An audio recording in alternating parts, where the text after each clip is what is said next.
Bonsoir à toutes et à tous. On continue notre voyage auprès de Saint Joseph et de son histoire à partir de textes que je puise pour le moment dans mon livre Les Merveilles de Saint Joseph. Mais pour tenir 31 jours, on prendra d'autres textes à la suite. Nous avons commencé hier à lire le chapitre concernant Joseph, gardien de l'arche de la Nouvelle Alliance. Et je vous propose de lire la suite. Au moment de l'annonce de l'ange, Marie est fiancée, nous l'avons vu.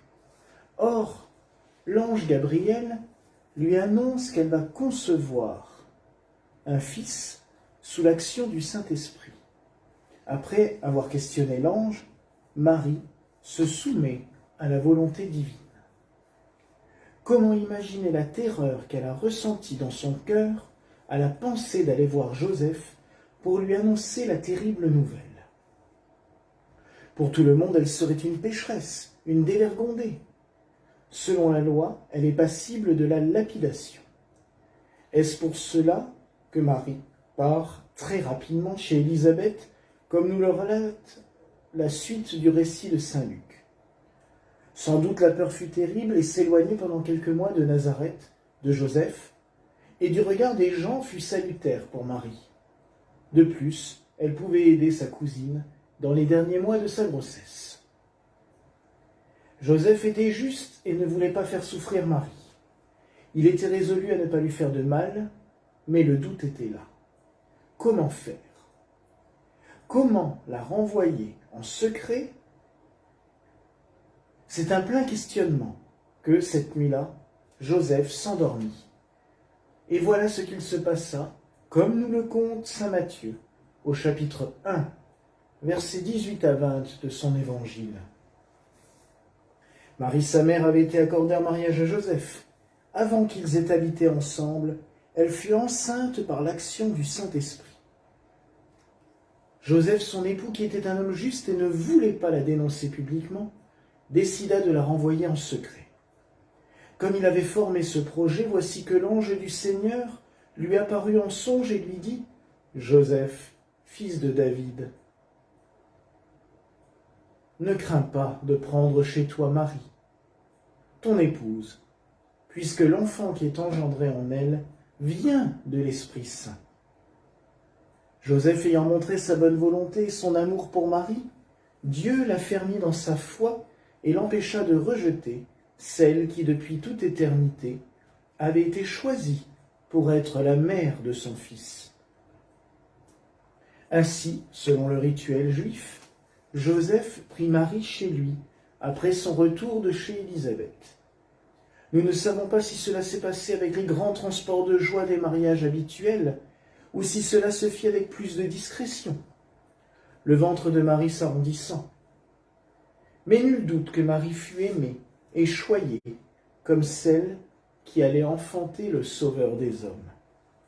Malheureusement encore, tout ne se passa pas comme l'auraient prévu les hommes, mais cela se passa bien selon le plan de Dieu.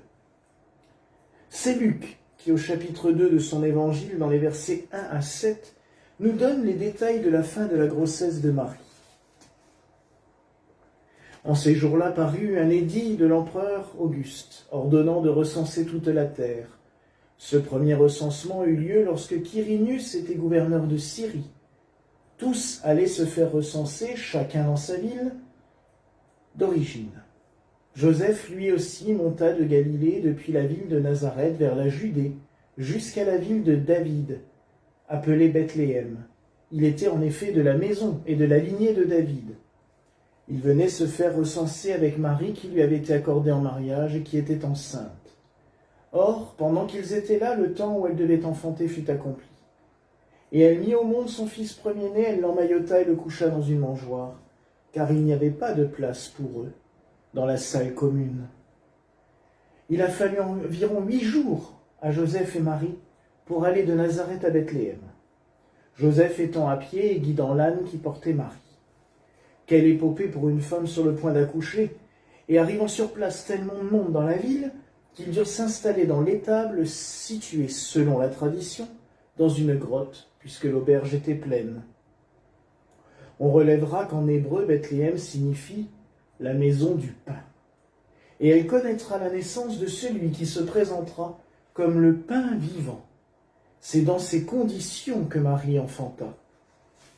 Ainsi, Joseph, qui travailla à la construction du temple où se manifestait la présence divine, a l'honneur maintenant de prendre dans ses bras la présence réelle de Dieu fait homme dans ce petit bébé.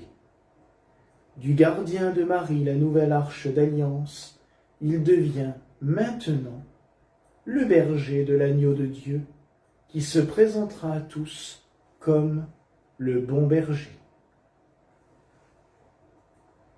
Mes frères et sœurs, demain, nous nous retrouverons pour lire Joseph, berger de l'agneau de Dieu.